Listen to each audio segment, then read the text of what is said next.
સમગ્ર ભારત દેશની રક્ષા માટે પોતાના પ્રાણ ન્યોછાવર કરી બલિદાન આપનાર ભારતના અનમોલ રત્નો એવા ભારતના અમર વીર શહીદો માટે દેવભૂમિ દ્વારકામાં અતિ વિષ્ણુ મહાયજ્ઞનું ભવ્ય આયોજન કરાયું। તારીખ 27 ફેબ્રુઆરી 1925 થી લઈને 6 એપ્રિલ 1925 સુધી દેવભૂમિ દ્વારકાની પાવનધરા ઉપર આ ભવ્ય મકાકુંભ સ્વરૂપનું આયોજન થવા જઈ રહ્યું છે, જે આયોજન ભડકેશ્વર મંદિર રોડ, મોરબી હાઉસ મેદાનમાં યોજાશે।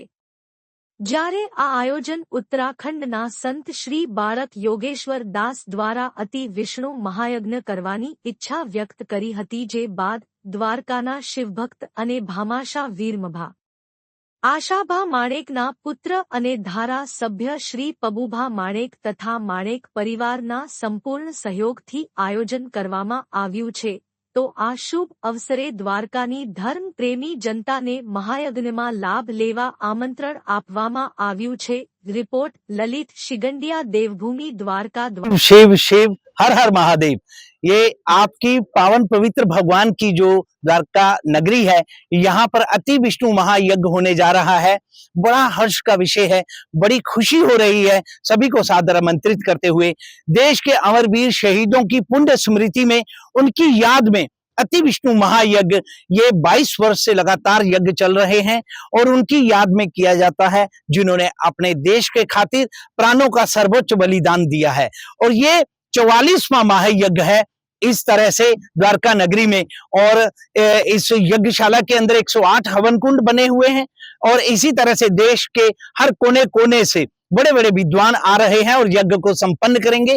आपके चैनलों के माध्यम से जितने भी श्रद्धालु सुन रहे हैं, सभी लोग आएं और दर्शन करें, पुण्य के भागीदार बने। और इस यज्ञ में लगातार 11 दिन का यज्ञ चलेगा और इस यज्ञ की सारी व्यवस्थाएं जो आयोजक हैं, मैं अपने जीवन में मैं तो सिर्फ संकल्प ले सकता हूं, लेकिन मैं जब यहाँ धरती पे आया हूं और मेरे को मेरे बाबूजी मिले हैं और इनसे मिल करके ऐसा लगा कि इन्होंने सारी व्यवस्थाएं अपने सिर पे ले ली हैं। और सारी व्यवस्था का मतलब कि जितने भी संगत जो भी आएगा दर्शन करने, वो भोजन प्रसाद पाए बिना नहीं जाएगा। और भोजन की भी सारी व्यवस्था सब आप ही कर रहे हैं। बस मैं भगवान से प्रार्थना करता हूं कि ये इनके लिए मंगल कामना करता हूं, ये स्वस्थ रहें और इसी तरह से भोलेनाथ की कृपा हम सब पे क्षेत्रवासियों पे बनी रहे। हर हर महादेव। शिव शिव शिव। अपना द्वारका में जे कई अँ अपने पैदा थी खरेखर भाग्यशाળી छे। एक तो द्वारकाधीशनी आ भूमि छे ने एनी अंदर आ जग्या पर हजारों हजारों आपणे जोयुं छे के जे महा कहेवाय एवा બધા કાર્યો થયા છે। એ દરમિયાન આજે બદ્રીનાથથી અહીંયા આવેલા બાલક બાપુ જે અહીંયા યજ્ઞનું જે આયોજન કર્યું છે, તો વિષ્ણુ યજ્ઞ અતિ અને 1.25 લાખ ઉપરની જે આહુતિ કહેવાય ને અતિ કહેવાય। તો દ્વારકાની અંદર ખરેખર આપણે ભાગ્યશાળી છીએ કે આવા મહાત્માઓ અહીંયા આવી અને જે અહીંયા આપણાને એક જોઈએ છીએ કે વિકાસ થાય છે, પરંતુ ભગવાન દ્વારકાધીશ એ બધા પાસે બધું કરાવી લે। આજે જયારે પ્રકૃતિ માટે થતું હોય, વરસાદ માટે થતું હોય, પિતૃ માટે થતું હોય, પરંતુ જે આપણા વીર જવાનો જે પોતાની પ્રાણ બધા પણ બધું પણ જયારે પ્રાણ દાન કરતા ત્યારે મહાન વસ્તુ છે ને એના માટે જે ભગવાને કરવું જ છે, ભગવાન કરાવી જ લે।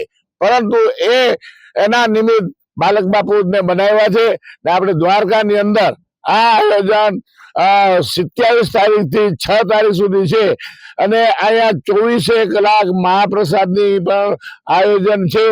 અને આવા યજ્ઞ જ્યારે થતા હોય ત્યારે 3 પરિક્રમા અને વધીને જો જેના જે શક્તિ હોય, આનાથી મોટું કોઈ પુણ્ય નથી। તો તમારા આ ટીવીના માધ્યમથી હું બધાને આમંત્રણ આપું છું કે સૌ સનાતનીઓનો આવો। આ એક મહાકુંભ જ કહેવાય, જે કુંભમાંથી બાપુ અહીં આવ્યા છે ને આપણી આ મહાકુંભ જ કહેવાય। બધા પણ આ લાભ લ્યો અને પુણ્ય કમાઓ। શિવ શિવ।